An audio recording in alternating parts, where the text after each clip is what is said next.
There is one more topic that we're going to speak about now, which is the topic of i'tikaf. I'tikaf, linguistically, means sticking to something fully and committing to it 100%. And in the Islamic context, whenever you hear i'tikaf, this means going to the masjid and sticking to the masjid by staying inside of it to worship Allah subhanahu wa ta'ala.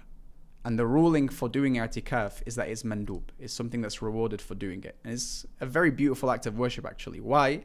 Because you're choosing to stay in the house of Allah subhanahu wa ta'ala. And the house of Allah subhanahu wa ta'ala is a place of barakah.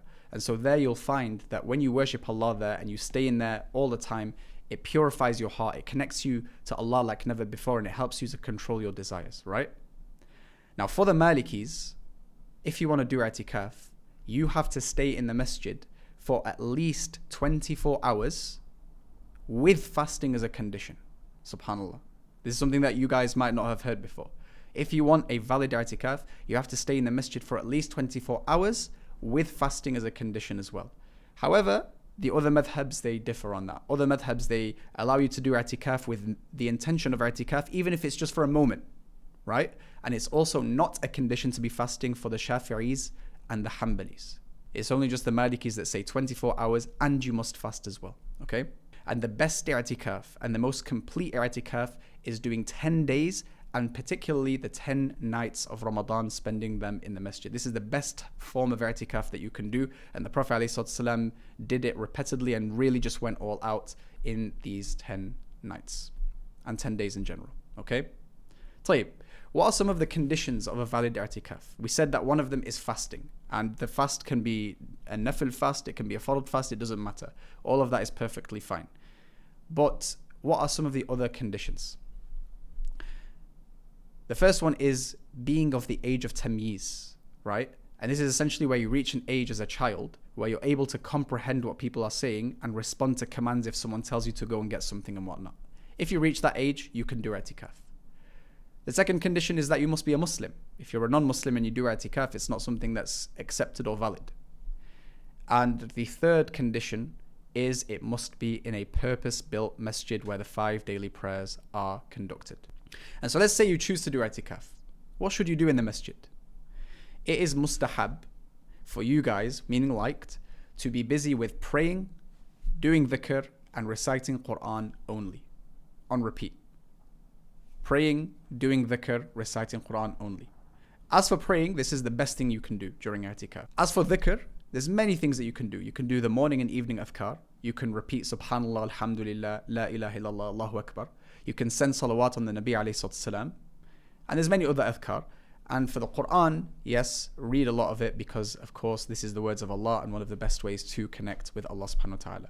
But anything else, and this is the opinion of the book, and we'll get to that, anything else that's Islamic related, for example, studying Islam, right, or teaching Islam, this is actually makruh according to the book that we're studying, but this opinion is weak, all right, because studying and teaching Islamic knowledge, especially in this day and age, is one of the greatest acts of worship that you can do. So if you guys feel like, okay, I want to do i'tikaf, but I want to study a specific book so I can free myself up for it, bismillah, go ahead with it, no problem at all. And the last mustahab thing that I want to mention is that it's best for you guys to bring enough supplies with you so that you don't have to leave the masjid to buy anything that you might need later. So that includes food, includes water, and it would be makruh to not bring anything because you will have to leave. It won't nullify your i'tikaf as we're about to mention, but it would be makruh not to bring anything. But of course, if you know the masjid will provide, then it's not makruh, there's no problem at all. But like I said, if you need anything extra, then you can leave. You go to the nearest shop and then you go back to the masjid straight away and your i'tikaf would be fine, okay? And the last section we're going to talk about is what nullifies your i'tikaf. There are a few things that we're going to mention. The first one is leaving the masjid with no valid reason. If you leave the masjid with no valid reason whatsoever, you would be sinful and it would nullify your i'tikaf. But what would class as a valid reason? The valid reasons are pretty much something that is serious, like it's not something that's small, right? So for example, if you're in a mosque where only the 5 daily prayers are done, but there's no Jummah prayer there, of course you have to leave to fulfill the obligation and then come back to the masjid straight away. That would be perfectly fine, your i'tikaf would be fine. Or let's say, for example, your parents become very ill and you leave them to fulfill the act of birrul walidain, which is also an obligation, and, to look after them and whatnot. This is perfectly fine. Or let's say one of your parents pass away. May Allah protect them all. Perfectly fine.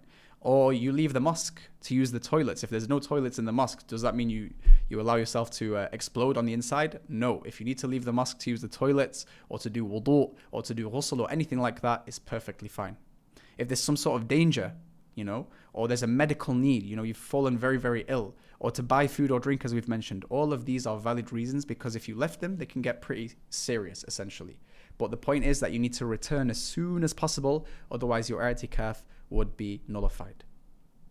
There's 3 more things that nullify your i'tikaf. The next one is breaking your fast. It's a condition in the Maliki madhab, as we've mentioned, to keep your i'tikaf with fasting as well.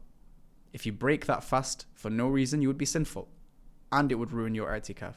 But breaking it with a reason nullifies your i'tikaf, and you would not be sinful altogether.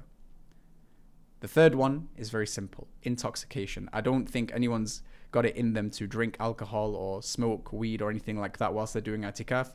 But if they do, and if they choose to, then they will not just nullify their i'tikaf, they'll be very, very sinful. And finally, the last one is anything that leads to intercourse, such as kissing or, with desire or anything like that, including intercourse itself, also nullifies i'tikaf. Now, some people might be asking, well, when we do i'tikaf, there's no, free mixing there. How is that the case? Well, in the past, they used to have, houses connected to the masjid and whatnot, and the toilets would be there and stuff like that. So when the people would leave from the masjid to the house, then, they would come into contact with their spouses and whatnot. So that's why that ruling is mentioned as well.